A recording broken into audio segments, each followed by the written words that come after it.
ಮಹಾಸ್ಫೋಟಕ ಬೆಳವಣಿಗೆ ಕಿತ್ತೋಯ್ತು ಅನ್ನುವಾಗ್ಲೇ ಸಂಧಾನ ಆಗೋಯ್ತಾ? ಹಾಗಾದ್ರೆ ಡಿಕೆ ಶಿವಕುಮಾರ್ ಕೆಎನ್ ರಾಜಣ್ಣ ಮಧ್ಯೆ ಸಂಧಾನ ನಡೀತಾ? ಡಿಕೆಶಿ ಸಚಿವ ರಾಜಣ್ಣ ಕದನ ವಿರಾಮ ಘೋಷಿಸಿದ್ರ? ಎಸ್, ಮಲ್ಲಿಕಾರ್ಜುನ ಖರ್ಗೆ ಸಲಹೆಯಂತೆ ಸಂಧಾನ ಸಭೆ ನಡೆದಿದೆ. ವಿಧಾನಸೌಧದಲ್ಲಿರೋ ರಾಜಣ್ಣ ಕೊಠಡಿಗೆ ಡಿಸಿಎಂ ಡಿಕೆ ಶಿವಕುಮಾರ್ ಅವರು ಭೇಟಿ ನೀಡಿದ್ದಾರೆ. 15 ನಿಮಿಷಗಳ ಕಾಲ ಡಿಸಿಎಂ ಡಿಕೆ ಶಿವಕುಮಾರ್ ಅವರು ಮಾತುಕತೆಯನ್ನ ನಡೆಸಿದ್ದಾರೆ ರಾಜಣ್ಣರವರೊಂದಿಗೆ. ಡಿಕೆಶಿಗೆ ಹೆಜ್ಜೆಗೂ ರಾಜಣ್ಣ ಕೌಂಟರ್ ಕೊಡ್ತಾ ಇದ್ರು. ಬೆಳಗ್ಗೆ ಖರ್ಗೆ ಭೇಟಿಯಾಗಿ ಡಿಕೆ ಶಿವಕುಮಾರ್ ಚರ್ಚೆಯನ್ನ ನಡೆಸಿದ್ರು. ಖರ್ಗೆ ಭೇಟಿ ಬೆನ್ನಲ್ಲೇ ಸಂಜೆ ವಿಧಾನಸೌಧದಲ್ಲಿ ಒಂದು ಅಚ್ಚರಿ ಮೂಡಿದೆ ಅಂತಾನೆ ಹೇಳಬಹುದು. ದಿಢೀರಂತ ರಾಜಣ್ಣ ಕಚೇರಿಗೆ ಹೋಗಿ ಡಿಕೆ ಶಿವಕುಮಾರ್ ಅವರು ಮಾತುಕತೆಯನ್ನ ನಡೆಸಿದ್ದಾರೆ. ವಿಧಾನಸೌಧ 3ನೇ ಮಹಡಿಯ ಕೊಠಡಿ ನಂಬರ್ 339ರಲ್ಲಿ ಡಿಕೆ ಶಿವಕುಮಾರ್ ಅವರು ರಾಜಣ್ಣರವರನ್ನ ಭೇಟಿಯಾಗಿದ್ದಾರೆ.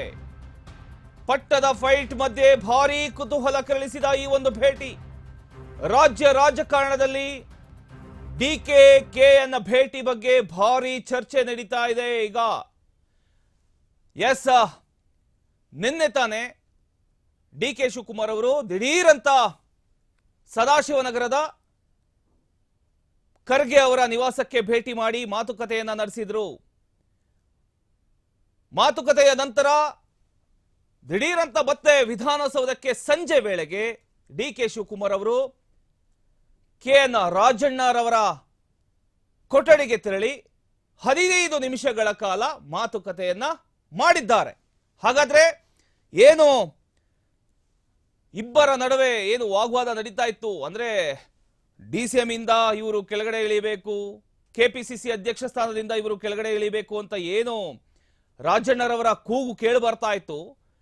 ಈ ಒಂದು ಭೇಟಿಯ ನಂತರ ಸಂಧಾನ ಆಗೋಯ್ತಾ ಅನ್ನುವಂಥ ಒಂದು ಕುತೂಹಲ, ಅಚ್ಚರಿ ಕಾಡ್ತಾ ಇದೆ.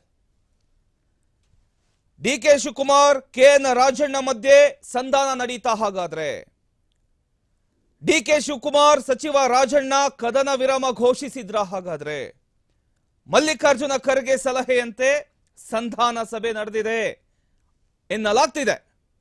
ವಿಧಾನಸೌಧದಲ್ಲಿರೋ ರಾಜಣ್ಣ ಕೊಠಡಿಗೆ ಡಿಸಿಎಂ ಡಿಕೆ ಶಿವಕುಮಾರ್ ಅವರು ನಿನ್ನೆ ಸಂಜೆ ಭೇಟಿ ನೀಡಿದ್ದಾರೆ. ವಿಧಾನಸೌಧದಲ್ಲಿರೋ ರಾಜಣ್ಣ ಕೊಠಡಿಗೆ ಡಿಸಿಎಂ ತೆರಳಿರ್ತಕ್ಕಂಥದ್ದು 15 ನಿಮಿಷಗಳ ಕಾಲ ಕೊಠಡಿ ನಂಬರ್ 339ರಲ್ಲಿ ಮಾತುಕತೆ ನಡೆದಿದೆ. ಈ ಒಂದು ಮಾತುಕತೆ ಸಾಕಷ್ಟು ಕುತೂಹಲಕ್ಕೆ ಕಾರಣ ಆಗಿದೆ. ಡಿಕೆಶಿಗೆ ಹೆಜ್ಜೆಗೂ ರಾಜಣ್ಣರವರು ಕೌಂಟರ್ ಕೊಡ್ತಾನೇ ಬಂದ್ರು.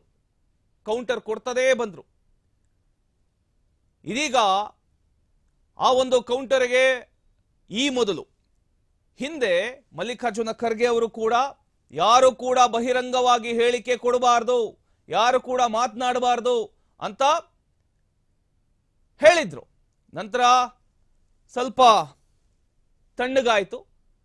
ಇದೀಗ ಮತ್ತೆ ನಿನ್ನೆ ಡಿಕೆ ಶಿವಕುಮಾರ್ ಅವರು ಖರ್ಗೆಯನ್ನ ಭೇಟಿ ಮಾಡಿದ ನಂತರ ಸಂಜೆ ವೇಳೆಗೆ ಡಿಕೆ ಶಿವಕುಮಾರ್ ಅವರು ರಾಜಣ್ಣ ಅವರ ಕೊಠಡಿಗೆ ಹೋಗಿ ಭೇಟಿ ಮಾಡಿರ್ತಕ್ಕಂಥದ್ದು ಸಾಕಷ್ಟು ಕುತೂಹಲಕ್ಕೆ ಕಾರಣ ಆಗಿದೆ ಅಂತಾನೆ ಹೇಳ್ಬೋದು.